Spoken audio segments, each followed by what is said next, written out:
அண்மைச் செய்தி. வயநாட்டில் நிலச்சரிவில் சிக்கியவர்களை மீட்கும் பணியில் தமிழ்நாடு பேரிடர் மீட்புக் குழுவினர் தீவிரமாக ஈடுபட்டு வருகின்றனர். கூடுதல் விவரங்களை செய்தியாளர் சரவணன் வழங்க கேட்கலாம். சரவணன், வணக்கம். விவரங்களை சொல்லலாம்.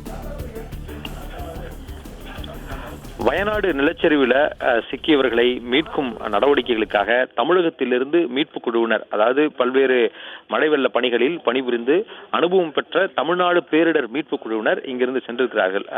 தமிழகத்திலிருந்து அவர்கள் வயநாடு சென்றிருக்கிறார்கள். நேற்றைய தினமே அவர்கள் மீட்பு பணிகளை தொடங்கிவிட்டார்கள்.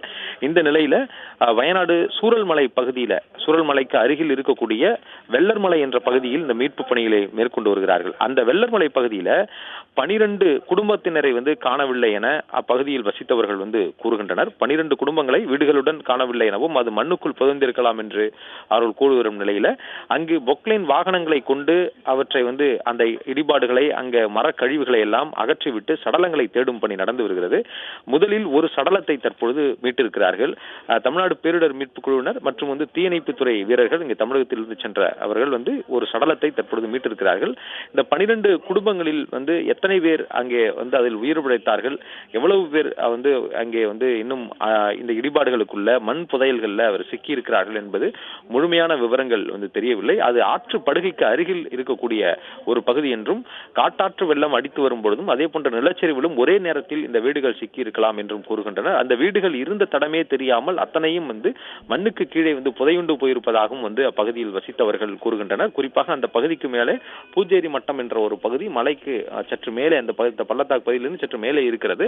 அந்த பகுதியில் வசித்தவர்கள் பாதுகாப்பாக இருக்கிறார்கள். அங்கு இருக்கவர்களிடம் இது குறித்து கேட்கும் பொழுது எத்தனை வீடுகள் அங்கு இருந்தது, அதற்கு முதல் நாள், அதாவது ஆற்றினுடைய வெள்ளம் ஏறுவதற்கு வரை அந்த வீடுகளில் இருந்தவர்கள் எல்லாம் அங்குதான் இருந்தார்கள் என்று கூறுகிறார்கள்.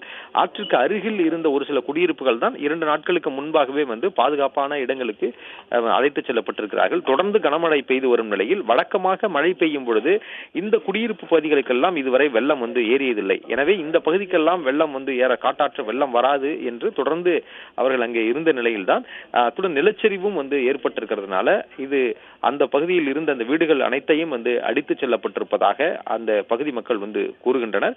எனவே அந்த 12 குடும்பங்களினுடைய சடலங்களும் இந்த புதையுண்ட பகுதியில் தான் இருக்கலாம் என்பதனால அங்கே பொக்லைன் வாகனங்கள் பயன்படுத்தப்பட்டிருக்கிறது. 20க்கும் மேற்பட்ட தமிழ்நாடு பேரிடர் மீட்பு குழுவினர் அந்த ஒரு இடத்தில் நின்று இந்த மீட்பு பணிகளை மேற்கொண்டிருக்கிறார்கள். தற்பொழுது ஒரு சடலம் மீட்கப்பட்டு அது மேப்பாடி மருத்துவமனைக்கு கொண்டு செல்லப்படுகிறது. ஏற்கனவே மேப்பாடி மருத்துவமனையில இந்த காணாமல் போனதாக பலரையும் தேடி உறவினர்கள் பல்வேறு ஊர்களிலும் குவிந்திருக்கக்கூடிய நிலையில் கொண்டு செல்லக்கூடிய அந்த சடலங்களை அங்க இருப்பவர்களிடம் காண்பித்து அடையாளம் காணும் முயற்சியில ஒரு பக்கம் ஈடுபட்டிருக்கிறார்கள். 270க்கும் மேலே உயிரிழப்புகள் இதுவரை இருப்பதாக தெரிவிக்கப்பட்டிருக்கிறது. தொடர்ந்து 100க்கும் மேற்பட்ட சடலங்கள் பிணக்கூராய்வு செய்யப்பட்டு அதற்கு முன்னதாக உறவினர்களிடம் அடையாளம் காண்பிக்கப்பட்டு பிணக்கூராய்வு செய்யப்பட்டு அவர்களிடம் ஒப்படைக்கப்படுகிறது. அதே போன்று இந்த நிறைய சடலங்களை அடையாளம் காணுவதில் சிக்கல் இருப்பதாக சொல்கிறார்கள். முகம் சிதைந்த நிலையில உடலின் பாகங்கள் மட்டும்தான் சிலவை மீட்கப்படுகிறது. முகம் சிதைந்த நிலையில் இருப்பதனால அடையாளம் காணுவதில் சிக்கல் இருக்கிறது. அந்த அவர்கள் அணிந்திருக்கக்கூடிய அணிகலன்களை வைத்தோ அல்லது உடைகளை வைத்தோ அடையாளம் காண்பதற்கு அந்த குடும்பத்தில் அவர்களுடன் வசித்து வந்தவர்களும் கூட காணாமல் போயிருக்கிறார்கள். எனவே உறவினர்கள், வெளியூரில் இருந்து வந்த உறவினர்கள், அதே வயநாட்டில் வேறு பகுதியில் பாதுகாப்பான ஒரு பகுதியில் வசித்து வந்தவர்கள் கூட அந்த சிதைந்த உடல்களை அடையாளம் காணுவதில் அவர் சிரமத்தை சந்திக்கிறார்கள். எனவே இது போன்ற உடல்களை எல்லாமே DNA பரிசோதனை மேற்கொள்வதற்கும் திட்டமிட்டிருக்கிறார்கள்.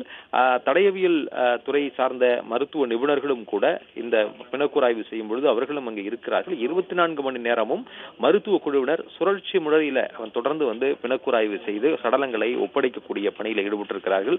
தற்காலிக மருத்துவமனை அங்கே ஏற்படுத்தப்பட்டிருக்கிறது. வயநாடு பகுதியில் இயங்கி வந்த கல்வி நிலையங்கள் எல்லாமே தற்காலிக மருத்துவமனையாக மாறி இருக்கிறது. அந்த பகுதியில் தொடர்ந்து அங்கே கொண்டு வரக்கூடிய சடலங்களும் அங்கு கொண்டு சென்று வைக்கப்படுவதும், அதே போன்று காயமடைந்தவர்களை மீட்டு வரும்பொழுது அவர்களை அங்கு அழைத்து சென்று சிகிச்சை மேற்கொள்ளக்கூடிய பணியும் நடக்கிறது.